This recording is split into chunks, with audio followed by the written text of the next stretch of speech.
daripada kita terusin yang begitu, persoalan kita sekarang ini media penyiaran itu tidak lagi dimonopoli oleh penyiaran yang konvensional. Sekarang kita berkembang cepat sekali deh. Betul. Bahkan lebih banyak penonton media sosial atau YouTube dibanding televisi sekarang ini. Bagaimana kita menyikapi ini? Oke, Bang Karni. Cuma saya mau baca data dulu ya. Di lembaga penyiaran itu di tahun 2019 itu ada 33 potensi pelanggaran. Tapi semuanya terjadi di lembaga penyiaran berlangganan atau PTV. Kalau TV swasta itu relatif aman. Nah, apa yang dilarang oleh KPI di televisi itu ternyata ditayangkan di media baru. Ditayangkan di media baru. Kalau saya melihat anak tadi, pelaku tadi menonton Slenderman itu tahun 2018, nggak mungkin ditayangkan sekarang di televisi swasta maupun PTV. Pasti itu di media baru. Nah, sayangnya ini belum ada pengaturan yang komprehensif. Waktu itu saya mengatakan bahwa waktu saya dilantik tahun 2019, KPI berencana mengawasi media baru. Itu dibully habis-habisan oleh masyarakat. Karena mereka merasa mungkin tadi kita sempat berbincang bahwa kebebasannya terenggut. Saya sendiri Pak Karni, kalau ditanya Anda pilih kebebasan ekstrim ya, dengan peraturan yang sangat ketat, saya memilih kebebasan. Saya pribadi, kalau hanya ada dua alternatif seperti itu, kebebasan seluas-luasnya atau peraturan yang sangat ketat, saya milih kebebasan. Tetapi kalau kita diberikan ruang bahwa kebebasan yang seluas-luasnya itu juga memberikan dampak yang negatif seperti tadi saya katakan, bahwa memang harus ada pengaturan atas media baru. Ada. Terkait tadi kekerasan misalnya. Dan kita perlakukan media baru seperti lembaga penyiaran. Kita panggil tuh pejabat platform tersebut. Kita panggil pejabat TV streamingnya. Kita panggil pejabat YouTube-nya misalnya. Sekarang lembaga penyiaran konvensional dihajar oleh KPI. Ratingnya merosot, dihentikan oleh KPI, ratingnya merosot. Mereka komplain. Kok yang di sebelah sini dibebasin, Pak? KPI juga menghajar, karena memang tupoksi KPI ya, artinya bukan dalam tanda kutip. Kemudian mengatur, mengawasi, memberikan sanksi. Tujuannya adalah agar kalau dalam tujuan penyiaran, mencerdaskan kehidupan bangsa. Membentuk generasi beriman dan bertakwa. Tapi kalau kita melihat generasi milenial, yang menurut survei, sekarang lebih suka menonton via gadget. Ya, dan saya yakin juga, generasi post milenial, atau kolonial, sorry. Saya kata dianggap kolonial itu juga sudah beralih. Nah kalau ini kemudian tidak, nggak banyak yang gaptek juga. Ya. Kalau ini tidak diatur media baru secara komprehensif, maka hal seperti ini kami prediksi akan terjadi lagi.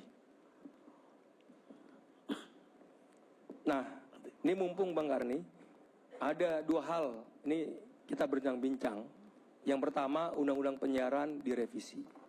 Sedang dalam proses revisi. Ya kami berharap definisi penyiaran itu diubah. Bukan lagi sifatnya analog. Sehingga kita bisa mengatur media baru. Yang kedua, ini ada Omnibus Law.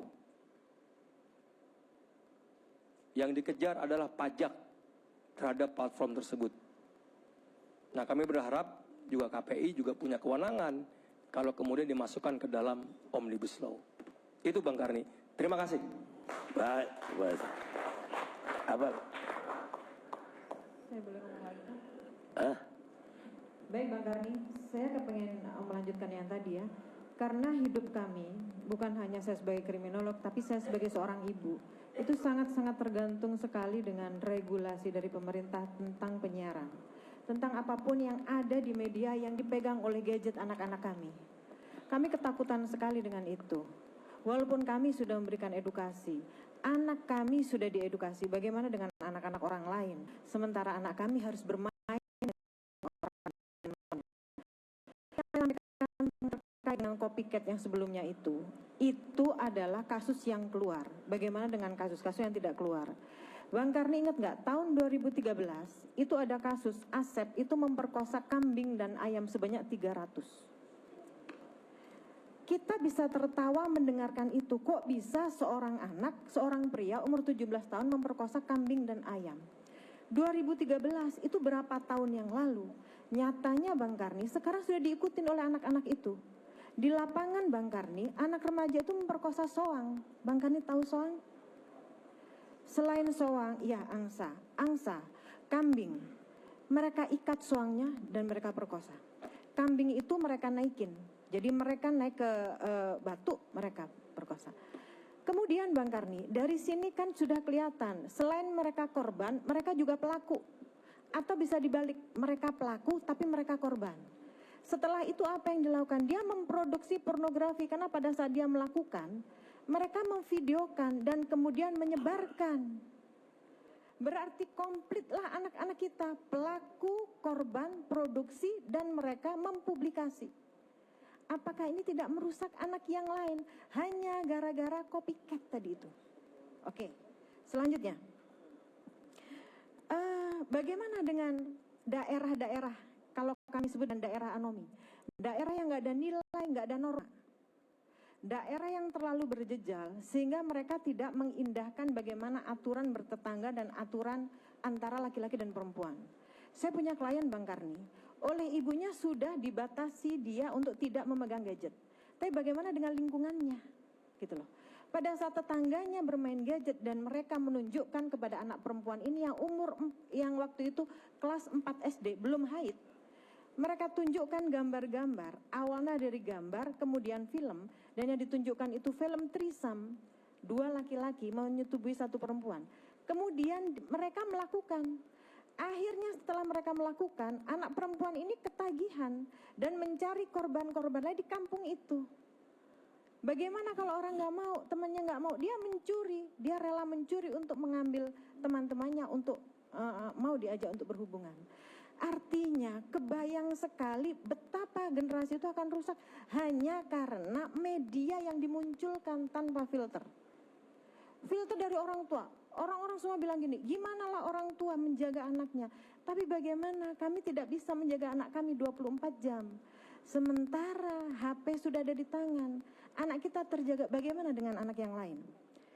Nah, bagaimana dengan kejahatan baru yang ini harus kita perhatikan. Kalau kejahatan lama, itu kejahatan konvensional, ada pelaku, ada korban, ada saksi, ada bukti. Sekarang semua nggak ada. Pelakunya siapa, korbannya siapa, semua nggak merasa. Pada saat anak menonton film porno, dia nggak merasa bahwa itu adalah dia sedang menjadi korban. Penyebarnya siapa nggak tahu. Akhirnya apa? Grooming online ada di mana-mana. Dan kita nggak sadar itu. Yang kita lihat cuman bagaimana film biar tidak beredar, atau mungkin walaupun sudah diupayakan film kekerasan, film pornografi harus ada di, bukan film pornografi, tayangan-tayangan yang mengandung dewasa tadi sudah diatur jamnya. Tapi hal yang lain itu di Instagram luar biasa, di Twitter itu luar biasa penyebaran pornografi. Ini lagi akan menjadi copycat. Mereka akan melakukan ke orang lain tanpa mereka merasa ini adalah sebuah dosa. Karena semua orang melakukan. Baik, Bu. Baik. Pemirsa, anak-anak itu bagaikan semen basah. Apapun benda yang jatuh ke semen basah tersebut akan meninggalkan jejak atau cetakan yang sama dengan benda tersebut. I'm Ginot, psikolog anak, penulis buku Antara Orang Tua dan Anak. Kita lihat sejenak.